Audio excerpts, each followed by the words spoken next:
បន្ទាប់ពីខ្ញុំនិយាយដល់ឪពុកម្ដាយខ្ញុំនិយាយអំពីកូនខ្ញុំនិយាយអំពី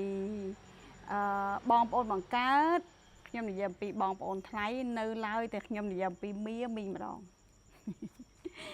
វីដេអូមួយនេះវាស្ដាប់ទៅដូចជារឿងធម្មតាពេកក៏ប៉ុន្តែរឿងដែលមិនធម្មតាវាតែងបង្កប់នៅក្នុងរឿងដែលធម្មតាក្នុងនាមខ្ញុំជាក្មួយរបស់គេក្នុងនាមខ្ញុំជាក្មួយប្រសាក្នុងនាមខ្ញុំជាម្ដាយមីងរបស់គេក្នុងនាមខ្ញុំជាម្ដាយធំរបស់គេដូចគ្នា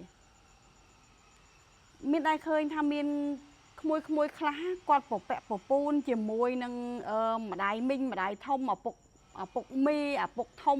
ដូចជាឪពុកម្ដាយរបស់គាត់អញ្ចឹងគាត់បានស្រឡាញ់បានផ្ដោតបានកន្ទក់កន្ទិញខ្នក់ជាមួយនឹងមីងរបស់គាត់ដោយមនោចេតនាអារម្មណ៍ក្រអួនក្រអៅដូចជាឪពុកម្ដាយរបស់គាត់ហើយវាជាក់ស្ដែងហើយអារឿងមីខាងប្តីមីខាងប្រពន្ធមីខាងឪពុកមីខាងម្ដាយវាមានតែជាក់ស្ដែងអារឿងថាវាតែងតែមានកម្រិតនៃលំអៀងមីខាងណាឬក៏មីងខាងណាជិះអត់ផុតតែទាំងអស់ហ្នឹងវាសុទ្ធតែស្ដែងចេញមកអំពីចាស់តចំនួនដែលបង្រៀនដែលចូលចិត្តបង្អាប់ចូលចិត្តនិយាយអំពីអវិជ្ជមានបណ្ដោះផ្នត់កំណត់ឲ្យក្មេងឲ្យជាកូនជាចៅហ្នឹងចងចាំតាមពិតណាក្មេងគាត់កើតមកដូចជាกระดาษសអញ្ចឹងបើយើងបង្រៀនឲ្យគាត់ស្អប់អ្នកណាគាត់ស្អប់បើឲ្យបង្រៀនឲ្យគាត់ដឹងគុណអ្នកណាគាត់ដឹងគុណហ្នឹងខ្ញុំអត់បានអួតអំពីខ្ញុំការព្រៀនប្រដៅកូនរបស់ខ្ញុំទៅកូនខ្ញុំទេខ្ញុំមិនបាច់អួតពីកូនខ្ញុំថាកូនជាក្មេងមួយបែបណាទេក៏ប៉ុន្តែខ្ញុំនិយាយអំពីអារម្មណ៍ហើយខ្ញុំនិយាយអំពីទូទៅក្នុងនាមឪពុកម្ដាយយើងមានបងយើងមានប្អូនរបស់យើងប្តីយើងប្រពន្ធយើងមានបងមានប្អូនរបស់គាត់អញ្ចឹងខាងណាក៏សាច់ខ្នងដៃក៏សាច់បាតដៃក៏សាច់ត្រូវតែបដោះផ្នត់កំណត់ក្មេងឲ្យមើលឃើញអំពីអនុស្សាវរីយ៍ល្អមើលឃើញអំពើល្អយើងអត់ខ្វះរឿងដែលយើងយកមកនិយាយអំពីល្អប្រាប់កូនយើងទេទោះបីជារឿងហ្នឹងវាបង្កប់ទៅដោយភាពជូរចត់ភាពវេទនាភាពរកគួនយ៉ាងណាក៏ដោយយើងត្រូវនិយាយអំពីភាពជាមនុស្សលោកតើឲ្យកូនយើងដឹងហើយការបើកូនយើងនៅក្មេងយើងត្រូវនិយាយអំពីអនុស្សាវរីយ៍ជាលបែងលេងយើងនិយាយអំពីការហ្គេមលេងសបាយរបស់មីយើងពីក្មេងមកដូចគ្នា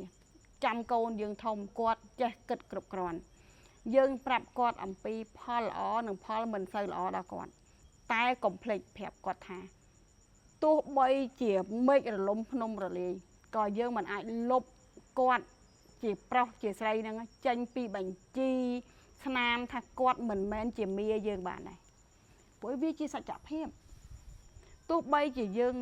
ប្រាប់ក្មួយយើងប្រាប់កូនយើងឲ្យស្អប់បុគ្គលណាម្នាក់ជាសាច់ឈាមរបស់យើងនៅតែជាម្ដាយមីងម្ដាយធំរបស់គាត់ដដែលស្លាប់ទៅក៏នៅជាខ្មោចមីងខ្មោចពូដដែលដូចគ្នាខ្ញុំលើកទឹកចិត្តឲ្យម៉ែទាំងអស់ឲ្យទាំងអស់បើសិនជាមានកូនណាត្រូវតែបដោះផ្នត់កំណត់កូនឲ្យស្រឡាញ់កូនពូនជាចៅឲ្យប្រមូលផ្ដុំពូនផ្ដុំគ្នាឲ្យគាត់ទទួលស្គាល់ថាជាញាតិពីព្រោះអីបាត់ពិសោធន៍របស់ខ្ញុំមកដល់អាយុប៉ុណ្នេះខ្ញុំមើលឃើញថាការជួបជុំខ្ញុំមើលឃើញថាការស្រឡាញ់មួយណាក៏បែកការជួបជុំមួយណាក៏បាត់បង់ពេលវេលាវាខ្លីណាស់អញ្ចឹងមិនគួរណាយកអារម្មណ៍របស់យើងដែលស្អប់ដែលឈ្នាននេះដែលច្រណែនទៅបណ្ដោះផ្នត់កំណត់ក្មេងនេះសម្រាប់ខ្ញុំកូនខ្ញុំទោះបីជាមីងខាងណាក៏ដោយឲ្យត្រូវតែឲ្យគាត់គោរពផ្ដល់តម្លៃហើយឲ្យគាត់ផ្ដល់នៅសេចក្តីស្រឡាញ់ទោះបីជាគាត់បានត្រឡប់មកវិញមិនស្រឡាញ់មិនសូវពេញចិត្តមិនសូវលើកស្ទួយមិនសូវអីក៏ដោយខ្ញុំប្រាប់ថា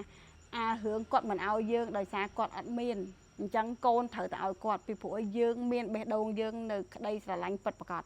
ហើយគាត់មិនស្រឡាញ់យើងគាត់មិនឲ្យតម្លៃយើងគាត់មិនមូលហេតុក្នុងខ្លួនគាត់អត់មានអញ្ចឹងខ្ញុំតែងបដោះបដាលកូនខ្ញុំបែបហ្នឹងនេះគឺជាបំណងល្អរបស់ក្នុងនាមខ្ញុំជាម្ដាយ